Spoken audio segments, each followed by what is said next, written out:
As the video game market aged, and as I aged as well, I started losing interest in the military first-person shooter games. The last one that I really enjoyed would be Call of Duty Black Ops 1. And after that point with Black Ops 2 and Ghosts, it just kind of went downhill for me. It got really repetitive and really boring to play the same game every year. But you know what's still not boring? Killing Nazis. When Wolfenstein the New Order came out, it was a really big deal. We hadn't seen another Wolfenstein game since the one that was the reboot kind of with like the magic. And that one was okay, but it wasn't anything worth mentioning. It wasn't anything significant. But when the New Order came out, ooh, that put the World War II shooter on its head. See, in this game, what happens is that during a mission that goes horribly wrong, our main character, B.J. Blazkowicz, gets some shrapnel lodged in his brain, and he's unconscious for many years and wakes up in 1960, where the Nazis have taken over the world, including America. So what does our stalwart hero do? Grab a knife and start killing Nazis. Now, one thing that I will say about this game is that everything about the World War II shooter is done perfectly in Wolfenstein the New Order. It's done in a fresh way, and the characters are more deep than other characters have been before in World War II shooter games. See, the point was that B.J. Blazkowicz was so tired, so beaten by fighting Nazis for all these years of his life, and enduring all types of torment, torture, and suffering, that he's tired of it. And all the other characters are tired of it too. In the beginning of the game, you have a choice. You choose between saving Wyatt or saving Fergus. Now, one of these men have to die. Naturally, I save Fergus because I like his accent and he's a real cool dude. But there's a really heart-wrenching scene later in the campaign, if you keep Fergus alive, where Fergus complains and cries that, yeah, I'm too old to be doing this, Blazkowicz, and he questions, why did you save him?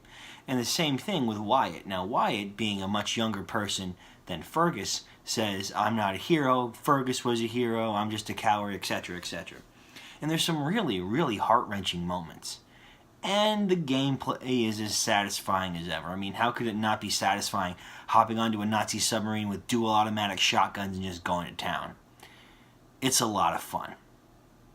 Now, the last part of Wolfenstein the New Order was the ending was a little bit ambiguous and, in my opinion at the time, somewhat disappointing.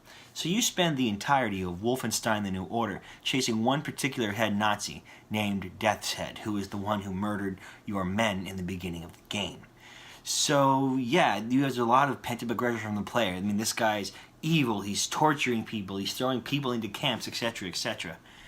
And the final boss fight with him is pretty epic. He's in this like giant robot suit, and he's connected to these zeppelins that are shooting down electricity, and you have to blow up the zeppelins and then just go to town on this robot. It's a pretty fun fight. So naturally, after the end, you grab Death's Head and you stab him like 30 times, and then he pulls out a hand grenade and blows you to bits. So the last thing that we see of B.J. Blazkowicz is he's crawling towards the window, and he's bleeding everywhere. And they're like, Blazkowicz, can we fire the nuke? Because they were going to nuke this head Nazi compound. And Blazkowicz goes, fire! And then the screen goes black, and that was the end of the game. Now, the way that it was set up was that, yeah, Blazkowicz was dead. He was dead from the grenade injuries, and he was dead from the nuke that was going to go off in the building. And while at the time I did think it was disappointing to see such a great video game icon go in such a manner, yeah, I was kind of disappointed at the time. But as time went on and the game started to age a little bit, I started thinking, you know what, this is probably the best way to end the game. I mean, maybe they could do a sequel, but I don't think it would quite have the same impact that the first game did. So naturally, Bethesda did what most studios do after a very successful game. They make a standalone prequel. Now, the standalone prequel was okay.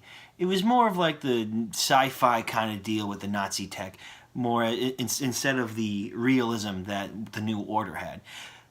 The game is called The Old Blood, and it's about the mission right before the first mission of Wolfenstein: The New Order. So it's like everything leading up to it, but you know how the mission's going to end. So it's kind of like, what's the point?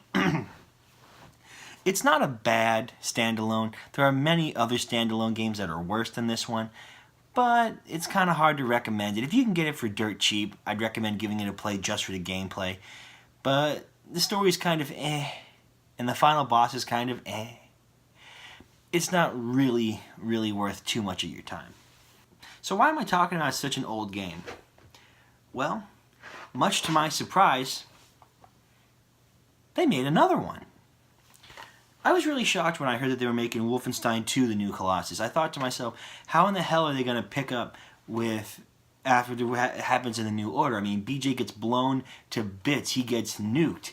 There's so much physical damage that he takes that there's no way they can bring him back. Well, I was wrong. So Wolfenstein 2: The New Colossus starts off exactly where the New Order left off. The building has been nuked, and miraculously BJ has survived / been evacuated. And we start seeing flashbacks into BJ's life of him with his abusive father, who is named Rip, who I'll go into a little bit later. And there are some heart-wrenching scenes with that. You get to see the cruelty that his father had towards BJ and his mother, and how his mother was a poor Jewish woman trying to keep her son alive from this alcoholic, abusive asshole. And then we get to the game. So BJ wakes up in standard time, and he's really fucked up. Like, he's bleeding, like his organs, like half his organs are missing. He can't walk anymore. And admittedly, we do get to see one of the coolest openings of the newest AAA video games. So what happens is you get in this wheelchair and you get a machine gun, and you just like roll through the hallways like blasted Nazis. It's a pretty cool scene. It's very epic because it fits into the tone of Wolfenstein. Your rescue goes wrong, and someone dies. Now, Caroline was a character who was introduced in the New Order, and she was kind of like the captain character leading the resistance, who was also in a wheelchair. But towards the end of the New Order, she gets this really cool power armor that like it lets her be able to walk, and she's doing all kinds of moves and stuff, and it was really cool. Unfortunately, what happens to Caroline here is Frau Engel, the crazy Nazi bitch that we don't kill in the first game, comes back and launches an attack and cuts her head off. It's a pretty graphic scene and really heart-wrenching too, because you're forced to watch and you can't move because you're all messed up from the bomb shrapnel in your body. And then Fergus, or Wyatt, depending who you saved, is stuck in the other corner and is like, oh God, you gotta, what are you doing? You know, leave her alone. And simultaneously, we're introduced to Frau Engel's daughter, who's this really fat German girl. And from the first moment she's introduced on screen, I knew I was, one, going to like her, two, going to be really sympathetic for her. So throughout the entire opening scene, Frau Engel is just calling her fat and stupid. She's just really abusive for no reason to this girl. So what does she do? She rebels against her mother. Ends up getting Fergus's arm chopped off, because that's who I ended up saving the first time around. But is able to give you enough time to slip into the power armor and put it on so you can now walk and kick ass like you're used to. So then it becomes kind of like the first game, where it's your quest to, liberate America from the Nazis who have now taken over, and then destroy Frau Engel, this crazy Nazi bitch that keeps killing people. Now, the first thing that I noticed between Wolfenstein 1 and 2 was that this one's gameplay is different than the first one. See, in the first Wolfenstein, you kind of felt a little bit more tankier, like you could soak up more damage before you drop. Now, if you walked right into a room full of soldiers and let them all shoot you at once, yeah, you'd be dead. But with some maneuvering, you could be able to fight them off and figure your way out. In Wolfenstein 2, you kind of lose health really quickly. Now, it should be known to say that the first half of the game, while you're still messed up and you're, in the power armor, your health is halved. So you only have 50 health, but your armor is doubled, so you have 200 armor. And you would think that sounds pretty good, But armor doesn't replace your health. It's not like another health bar. It decreases the damage your health takes, but the armor also goes down too. So you could have full armor, but still lose your health before you lose the armor. So it makes it kind of difficult to gauge how you should approach enemies.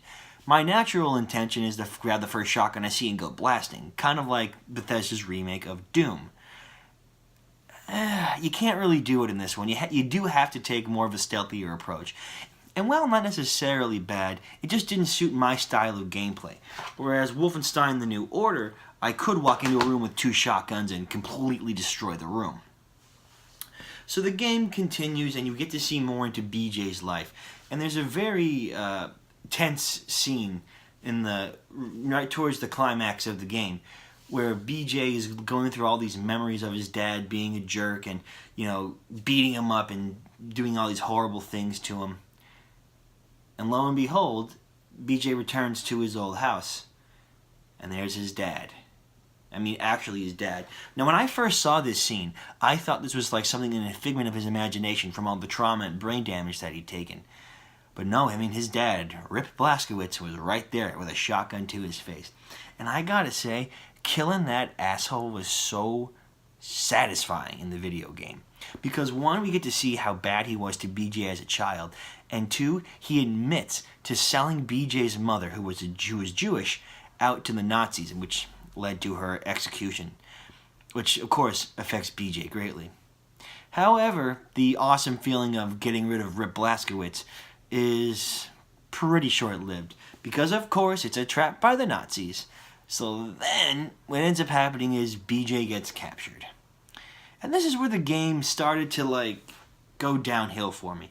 Up to that point in the game, I was still very invested, gameplay issues aside.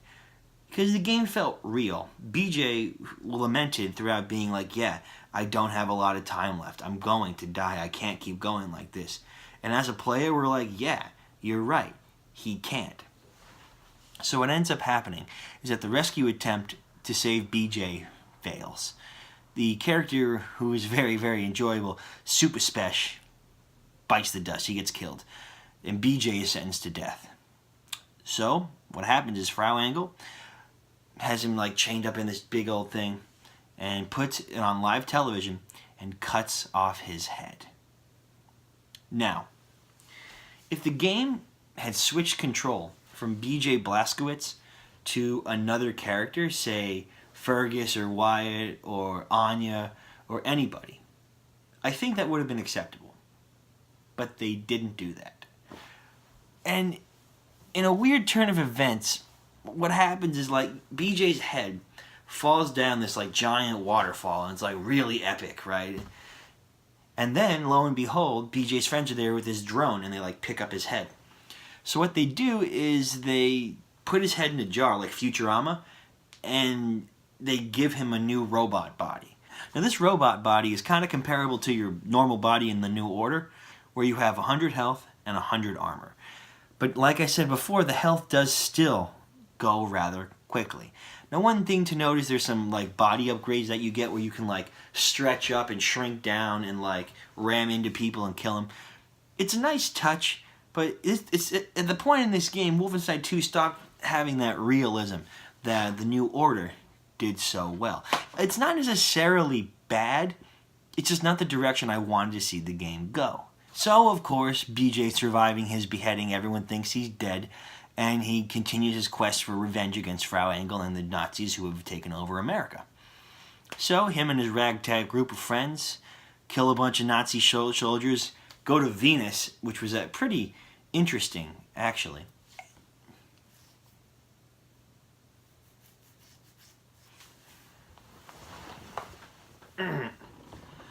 So,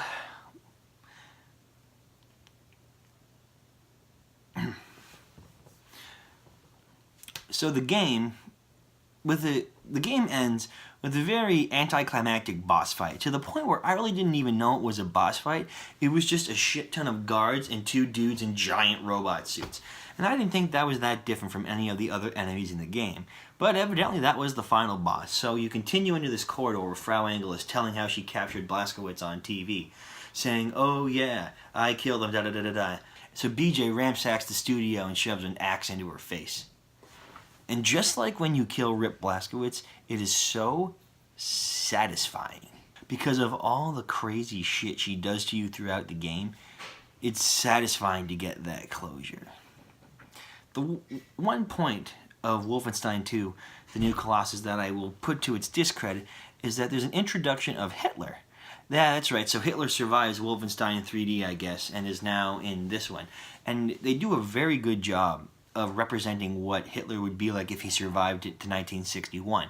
He's old, he's vomiting, he's pissing himself, he has dementia, he's like paranoid, and he's this frail, pathetic human being. And yeah, that would probably be a pretty good accurate representation of Hitler had he won World War II. And there's a scene where you have to kill a Nazi guard for like a movie, right? But you have an option. You have an option to go over to Hitler and curb stomp his face.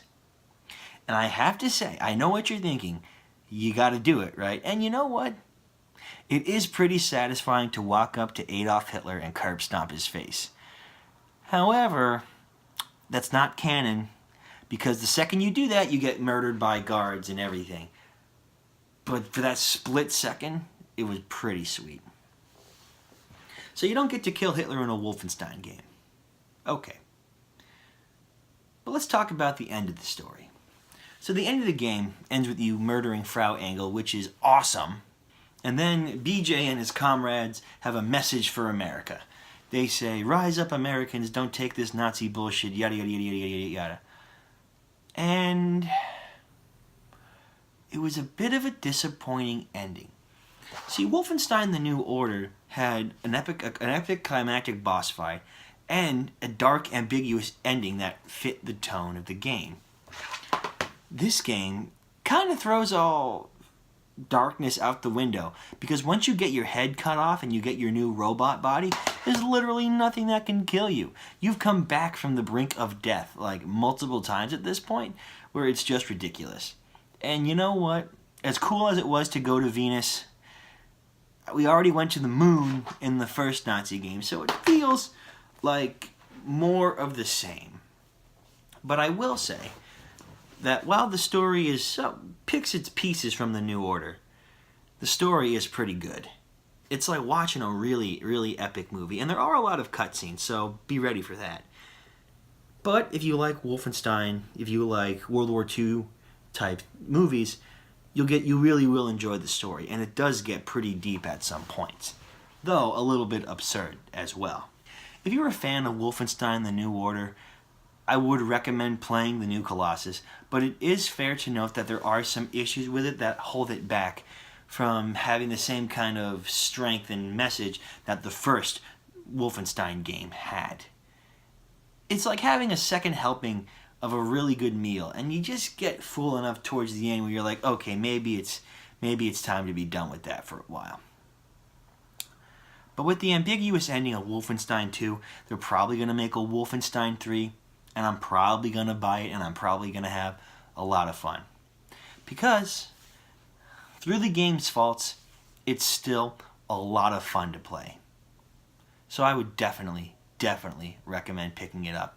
Alright everybody, thank you guys so much for watching. This has been another episode of Kirk Talk, and I will see you in the next one.